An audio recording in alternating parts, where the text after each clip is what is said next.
Shalom saudara yang dikasihi Tuhan Yesus Kristus, selamat pagi, salam sejahtera buat saudara semua dimanapun saudara berada. Damai dan sukacita oleh Roh Kudus melimpah senantiasa dalam hati dan kehidupan saudara semua. Sebelum kita kembali mendengarkan renungan pada pagi ini, mari sama-sama kita berdoa. Bapa kami yang di sorga, Bapa di dalam nama Tuhan Yesus Kristus, terima kasih kami bersyukur untuk perlindungan-Mu di sepanjang malam hingga pagi ini. Kembali kami ada, kami boleh bangun dengan kekuatan dan kesehatan serta berkat Tuhan. Saat ini ya Tuhan, kami rindu untuk diperlengkapi dengan kebenaran firman-Mu.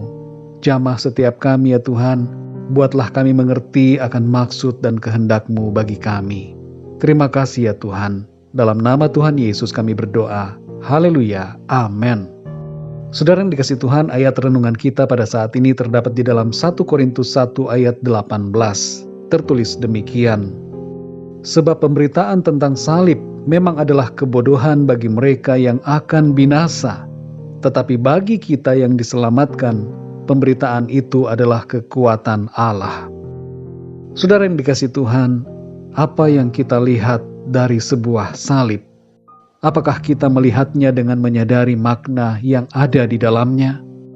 Di kota Manado, kita dapat melihat banyak salib terpampang di gedung-gedung gereja yang berjejer di jalan-jalan utama kota maupun desa-desa. Bahkan ada salib besar yang berdiri di Makatete Hills yang bisa dilihat dari kejauhan. Di berbagai negara di dunia pun demikian. Ada banyak kota yang wilayahnya didominasi dengan lambang salib. Dan ada juga salib-salib yang didirikan di atas bukit. Salib adalah cara yang dipakai bangsa Romawi untuk menghukum mati seorang penjahat. Dan cara ini juga dipakai untuk membunuh Kristus. Tuhan Yesus yang suci, tidak berdosa, disamakan seperti seorang penjahat.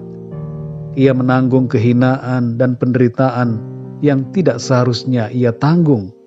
Namun kematian Tuhan di salib itu mengubahkan kutuk dan kehinaan yang menjadi konotasi dari sebuah salib menjadi sebuah simbol dari kemuliaan dan kemenangan. Dalam 1 Korintus 1 ayat yang ke-18 disebutkan bahwa pemberitaan tentang salib memang adalah kebodohan bagi mereka yang akan binasa. Tetapi bagi kita yang diselamatkan, pemberitaan itu adalah kekuatan Allah. Sebagian besar orang Yahudi memandang salib itu sebagai sebuah sandungan. Dan banyak orang dari bangsa-bangsa lain yang melihat salib sebagai suatu kebodohan.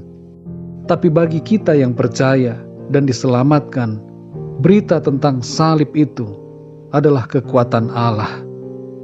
Berita salib berbicara tentang berita Injil, karya keselamatan yang dikerjakan Allah di dalam Kristus. Mengapa berita tentang salib ini disebut sebagai kekuatan Allah? Karena melalui karya salib itulah kita diselamatkan oleh kuasa Allah di dalam Kristus. Saudara yang dikasihi Tuhan, ada beberapa makna salib bagi kita. Yang pertama, salib adalah bukti kasih Allah kepada semua umat manusia. Dalam Yohanes 3 ayat 16 dikatakan, karena begitu besar kasih Allah akan dunia ini, sehingga ia telah mengaruniakan anaknya yang tunggal, supaya barang siapa yang percaya kepadanya tidak binasa, melainkan beroleh hidup yang kekal. Yang kedua, saudara, salib adalah penebusan dan kemenangan kita atas dosa dan maut. Galatia 3 ayat 13 mengatakan, Kristus telah menebus kita dari kutuk hukum Taurat dengan jalan menjadi kutuk karena kita. Sebab ada tertulis, terkutuklah orang yang digantung pada kayu salib. Tuhan Yesus menanggung kutuk yang seharusnya kita tanggung. Dan itu ia lakukan untuk menebus saudara dan saya. Yang ketiga, saudara, salib adalah perdamaian kita dengan Allah. Dalam Kolose 1 ayat 20 dikatakan, dan oleh dialah ia memperdamaikan segala sesuatu dengan dirinya, baik yang ada di bumi maupun yang ada di sorga, sesudah ia mengadakan pendamaian oleh darah salib Kristus. Saudara yang dikasihi Tuhan, menyadari akan makna salib yang begitu dalam, maukah kita meresponinya dengan menuruti apa yang dikatakan oleh Tuhan Yesus?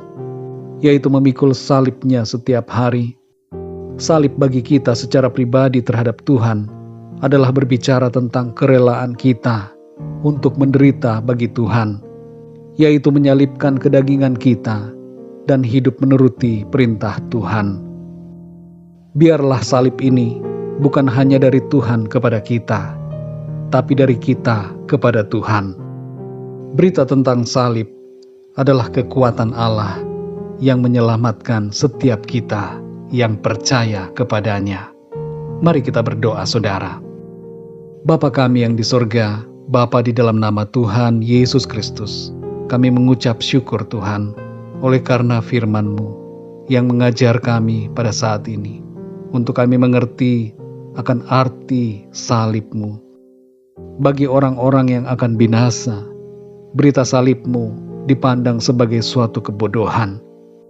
Tapi bagi setiap kami yang percaya, berita salib-Mu adalah suatu kekuatan yang daripada-Mu Tuhan. Terima kasih ya Tuhan untuk karya pengorbanan-Mu. Engkau telah rela merendahkan diri-Mu, menanggung kehinaan dan kutuk, serta penderitaan yang tidak seharusnya Engkau tanggung, demi menebus kami, umat manusia ciptaan-Mu. Kami bersyukur untuk kasih-Mu ya Tuhan, yang Tuhan sudah nyatakan dan buktikan kepada kami lewat pengorbanan-Mu di atas salib.